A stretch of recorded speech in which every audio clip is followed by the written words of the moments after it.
Hello and welcome to Microsoft Foundry Zero to Hero series. It's day 2, and today I'm going to help you dive deep into Microsoft Foundry models. And not only that, I'm also going to deploy a model right here in the lab, and we're going to test it in the playground. So, without further ado, let's get started. But then, before, just a reminder that this video series will also help you prepare for this exam AI 103. That's Azure AI Apps and Agents Developer Associate. All right. So, please do watch this video till the end and this entire series and share it with your friends and colleagues who want to take up this exam. All right. So, without further ado, let's get started. All right. So, I'm here on the Microsoft Foundry portal, as you can see on your screen.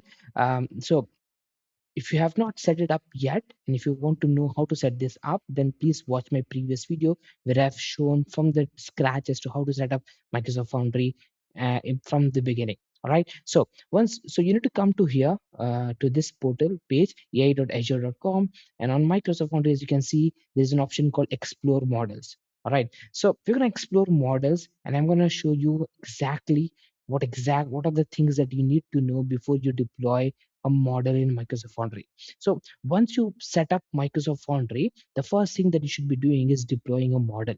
Okay, and in any company where you're working, deploying a model will allow you to leverage the intelligence from AI. All right. So before deploying the model, there are a few things that you need to remember. And the first thing is collections. All right. So I'll come to this screen where I'll show you collections. So there are various types of models available on Microsoft Foundry. There are a few categories. One is direct from Azure. So what does this mean? So direct from Azure means that these models are coming from OpenAI, which is there's a partnership between OpenAI and Microsoft, and therefore, as part of that partnership, Microsoft is offering these OpenAI models right from its data center, right? And then there are other models from DeepSeek and Cohere and others as well. So these are first party models. All right. So that's what the word direct from Azure means. And then there are some models from Foundry Labs. When I say Foundry Labs, what I mean is Microsoft is developing its own models, right? As you can see here, these are models developed by Microsoft by its AI researchers. So these are the models that are available from Foundry Labs or right from the Microsoft. They're coming from Microsoft itself. And then there's a third type of category of models, that is Hugging Face. So Hugging Face, if you don't know what Hugging Face is a central repository where all open source models are available. So Hugging Face is also called the GitHub for machine learning. So Hugging Face is also called the GitHub for machine learning. So all the open source models you can find here on the Hugging Face. They are free. They're available for anyone to leverage them by running in their own uh, inference stack or on any cloud provider. So these are the models that are coming from Hugging Face. All right. And then the fourth option that you see here is Fireworks on Foundry. So if you're wondering what Fireworks is an inference company that specializes in running the AI models. So there is a partnership with Microsoft on this. So Microsoft has recently partnered with Fireworks, and that's the reason those models from Fireworks you can see here. So these are the models that are coming from Fireworks. So when you deploy these models would run on Fireworks inference engine, right? So that's first thing. So that's about collection. And another important thing that you need to know is also there's something called source. So source means the models that are coming from all these companies, right? Who are the where are these models originating from? As you can see, it's from Alibaba, Anthropic, so on and so forth. There's a Databricks model, Cohere, so on and so forth, and Hugging Face as well. All right. So that's another thing that you need to know. And then the most important thing that I want to dive deep right in is this deployment SKU and deployment options. So what do they mean? So by deployment, let's start off with deployment SKU. As you can see on your screen, there are these many deployment SKUs. And what do they mean? So when let me go to this document and I'll show you what they mean. So yeah. So here, as you can see on the screen, there are deployment types and then what they mean. For example, global standard. So global standard is a deployment type. When you choose that, you would be built pay per token. So you'll have to pay per token. You can in Azure, you can deploy it in any Azure region, right? Azure would deploy it for any Azure region, and this is best for general workloads and highest quota, right? And then there is a global provision. So what this means here is the main difference between global standard and global provision is here the PTU will be reserved for you. So if you're wondering what PTU is, PTU is a provision throughput token. All right. So here is a document from Microsoft again that explains this. What is provision throughput from Foundry model? So provision throughput is a deployment type in Foundry that provides dedicated model processing throughput for your deployment. So you get a dedicated GPU stack assigned to you, right? Where unlike standard deployments where inference capacity is shared across customers. So in on standard, the inference capacity is shared and throughput can vary with demand, right? There may be one GPU rack where your model will be running along with other customers' model. So the GPU the demand may vary, but for provision you hold a fixed amount of processing capacity. So that's what it means by uh, provision PTU, or that is provision throughput unit. All right, so that's the difference. On global standard, you get a shared GPU, whereas global provision is where you get a dedicated PTU for use. So here, predictable high throughput. All right, there's a global batch. Global batch is if the billing is 50% discount, and this is for large async jobs, right? And there is data zone. So data zone is good for compliance reasons. So if you don't want your data to go out because of compliance reason, then you can choose data zone and it will deploy in a dedicated zone. Data zone provision again is reserved PTU. Just like here, global provision is reserved PTU. Here, data zone provision is reserved PTU, and it is best for data zone plus predictable throughput. So you have two requirements. One is because of compliance reason, you want your data to reside in a particular region. Plus, you also want predictable throughput or predictable, uh, GPU power to be given to your models, and that's when this option suits best. And then there is data zone batch, large async jobs with data zone. All right, and then the other three are standard. This is single region, paper token. This is best for regional compliance, low volume. There's regional provision, regional compliance per throughput, and then there's a developer SKU which you can use for any developer sort of jobs. Like it's again the billing model is pay per token and fine tune model and evaluation only. All right, so that's in a nutshell about what these are.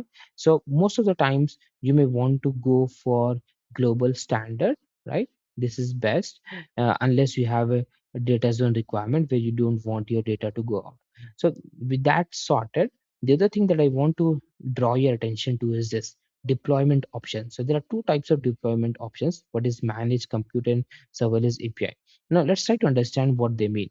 So when you say deployment managed compute, um, so managed let me start off with here. So serverless API, just like here, direct from Azure, the models from direct from Azure are best suited for serverless API because Microsoft run these models for you in their data center in their own hardware, and they take care of its deployment and so on and so forth, right? And whereas managed compute, for example, if you want to deploy a model from Hugging Face, right? So the Microsoft needs to get this model from Hugging Face. It's a third party model, and they need to deploy in their own compute data center, and then that's when it's a managed compute. So the compute will be managed by Microsoft, but the model comes from Hugging Face or any third party model, be it Nvidia or uh, any other vendor. So that's the difference. So serverless API is best for uh, direct from Azure Foundry Lab sort of models, whereas managed compute is suitable for Hugging Face. All right, so let's look at some few documentation around this. So as you can see on your screen, as I said, the catalog is organized in two main categories. So there are two main categories here, as I have shown you. um, one is direct from Azure and Foundry Labs. They fall into one category where they're coming from Microsoft. So these are the models sold by Azure directly, and these two are coming from its partner, Hugging Face and Fireworks.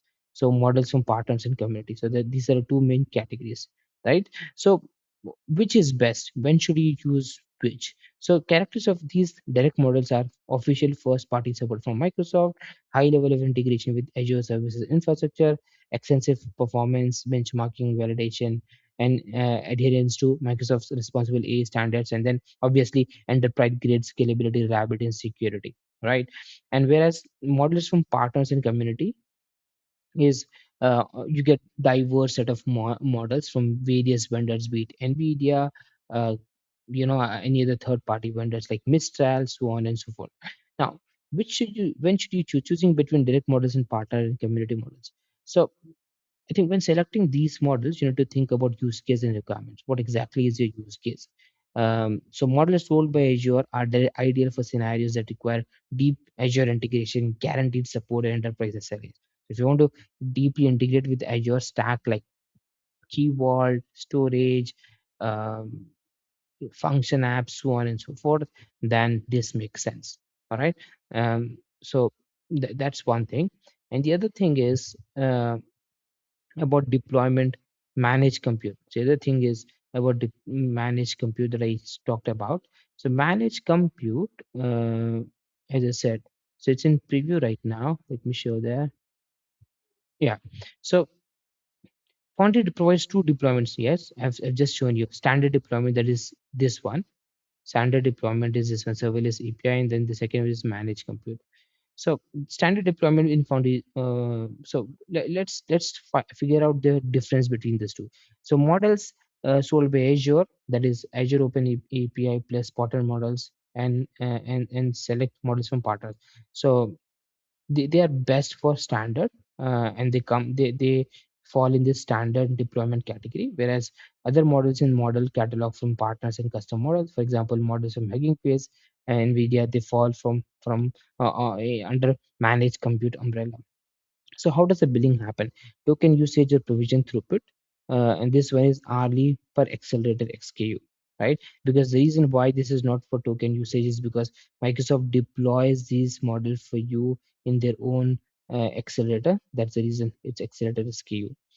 Data processing, regional, data zone, or global, you get these options, whereas for here it's global.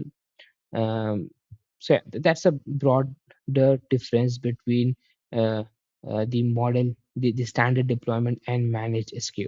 Now, with that context, let's get started and let me try to deploy a model for you, and let's see in action what happens when you try to deploy a model. So I have gone to build, I've said deployments. I come here, deployed models. Like what I can say is deploy. So I already have these two models deployed, but for this demo, let me deploy another one. So when you click on deploy, you see two options: deploy base model, deploy fine tune model. So I'll say a base model. I don't have a fine tune model. Fine tune model is when you have taken a base model and fine tune it. But in my case, I have not done it. So I'll say deploy base model, and then once you say deploy base model, you will get this screen where you have to choose which model you want to deploy. So I'll show you two things. One is um, I'll one is I'll show you a serverless API, or let me come this way. So I'll show you from two things. One is I'll try to deploy a model direct from Azure, and then I'll try to deploy a model from third party. Okay, then I'll show you the difference. Let me try to deploy this one. Yeah, let me try to deploy this one, GPT 5.6 Tera. So when I click on this model, and so you can see here, uh, this model is coming from direct from Azure models. It's coming from OpenAI, Azure OpenAI. I'll say deploy uh, default settings. I'll just say custom settings. Let's try to see. Now, deployment name, you need to give deployment name here. It's loading. Let's see. Deployment. I'll keep the deployment name as it is. Deployment type. So it has got all the options that we have just looked at: global standard, data zone standard, global provision throughput, data zone provision throughput. So Data zone, they come handy if you want your data to be residing in a particular data center. Otherwise, global standard is suitable. uh, and then there is a setting called priority processing. If you enable it, what really happens is provides low latency performance with the flexibility of pay as you go at higher price. Okay, so Azure prioritizes the processing for you, but again, you have to pay more for that. Uh, there is a model version that you want to select. I'll keep the one. Then model version upgrade policy. So there are three options here: upgrade once new default version becomes available, once the current version expire, out of opt out of automatic model version upgrades. So you can choose which one you want to, but from a enterprise AI standpoint, I would say opt out of automatic model version upgrades, because I don't want um, uh, automatic upgrade to spoil my production, or cause any issues in my production environment. Then there's an option for tokens per minute rate limit, where it limits how many tokens you want to limit per minute. So yeah, those are the options. And then there is a guardrail options that allows you to have governance in place for your models. All right, so I'll just click on deploy, and you'll see that a model gets deployed. All right, so the model has been deployed. Okay. um, so once the model is deployed, you've got few options here. Web search is it can go and search the web, and then you can assign, or you can give your enterprise context knowledge as well here. And then there's a memory and guardrail option. So here in this case, we have deployed a model from uh, direct from Azure. So if I go back to my models, you can see there are three models that have got deployed now. Now I'll try to deploy a model from Hugging Face or third party. Then I'll show you the difference. So I'll go to collections. I'll say Hugging Face. I'll just say some random model. Let's take it from Quen. This model. Now you see, since this is coming from Hugging Face, this repository, so this model is being fetched from here. Uh, Now I'll show you one thing related to compute. We click on deploy. I'll keep the deployment name as it is and deployment type as well as it is. But one thing that I want to bring to your attention is obviously the template here, deployment template. So we can choose any one. Yeah, but this one, accelerator type. Here, as you can see, now in this page, Microsoft or Azure is asking you to select a GPU, whereas it did not ask you when we try to deploy try to deploy a model from Azure directly. The reason was Microsoft was managing that hardware for you, because that model is directly from Microsoft. Whereas this one is coming from third party, in this case Hugging Face. Microsoft will ask you to deploy it, or choose you will give you an option to choose the accelerator type and help you deploy it. So there'll be this will be slightly costly for you, because this is coming because yeah, because you need to manage this one.